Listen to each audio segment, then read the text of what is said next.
Chris Swecker with us right now. He can keep track of all of this, the former assistant FBI director. Chris, always great seeing you. I'm just wondering where you see this going, because part of the argument that the president has raised with the revelation of these documents is that as soon as I knew, the word got out, and we told authorities, et cetera.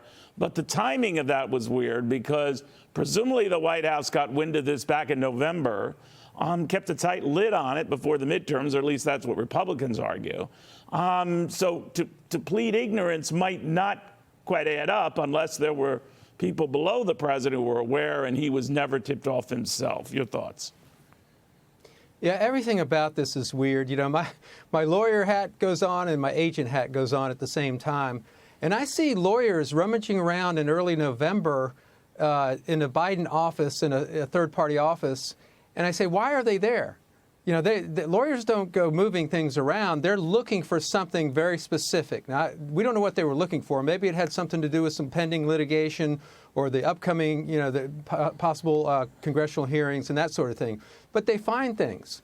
And that's when they supposedly call into the Justice Department and say, hey, we found some documents. Well, that's when you freeze everything. And you allow FBI agents to come in. I say FBI agents, not DOJ attorneys, but real investigators come in, and they can follow them around if they want to, but look for more documents and look for the context and the way the documents were stored. Were they there with letters, personal letters? Are there fingerprints on them? Is there DNA on them? How accessible are they? There's so many things that go in. This is essentially a crime scene. And then it happens 3 other times where lawyers go in and they do their own picking and choosing and how to pick up evidence and retrieve it, which in itself is an art. So I look at this and I say, God, it just leads you to believe that there's something to hide here or something to manage and manipulate.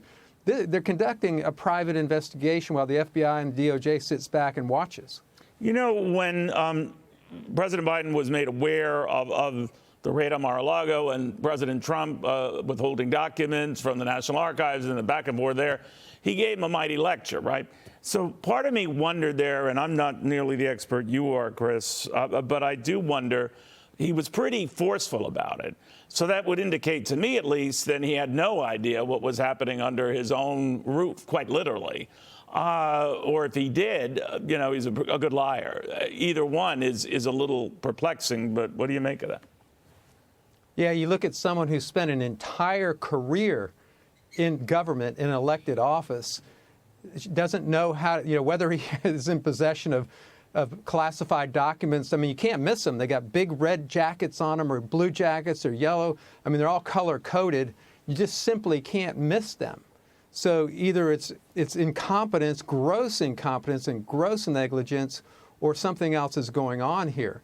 But again, you have to, you know, this is a case where the investigators should be stepping in, and, you know, you don't have to go in with search warrants and SWAT teams and that sort of thing, but you can come in a, you know, in a less intrusive way with agents accompanied by their attorneys so that they can actually preserve the evidence, retrieve it the way it should be retrieved, preserve, and handle it the way it should be handled. Because context is everything in this kind of use of these kind of criminal statutes.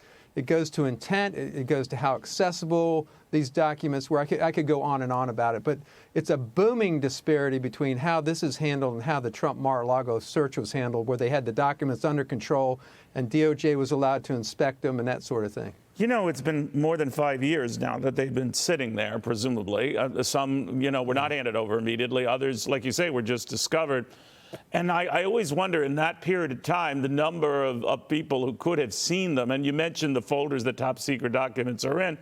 You know, you could have someone take them out of a folder. The folder remains, but the papers are gone. But that's a lot of time for a lot of scrutiny on the part of people who might have been doing, you know, nefarious things or learning things that they shouldn't have learned, down to the lawyers and teams of lawyers we're told are going to the president's home right now. I know his chief counsel is, you know, has those security clearances, but I'm sure not everyone with him does. No, and the only way, I mean, this ought to be treated, again, like a forensic crime scene where you can tell who handled the documents with fingerprints. Every government employee has fingerprints on file. You can tell, or they can submit them. You can tell whether their DNA is on it. You can tell whether these documents look like they've never been opened up, they're sealed up and that sort of thing, or whether they're in there with personal letters, or whether whether the box has been opened and reopened and that sort of thing. All that can be determined forensically. But in essence, this crime scene has been entirely trampled by Biden's attorneys. Well, thank you for helping us keep track of this, because it's an ever-evolving story, Chris, but I appreciate it. Chris Swecker, the former assistant FBI director. Meanwhile,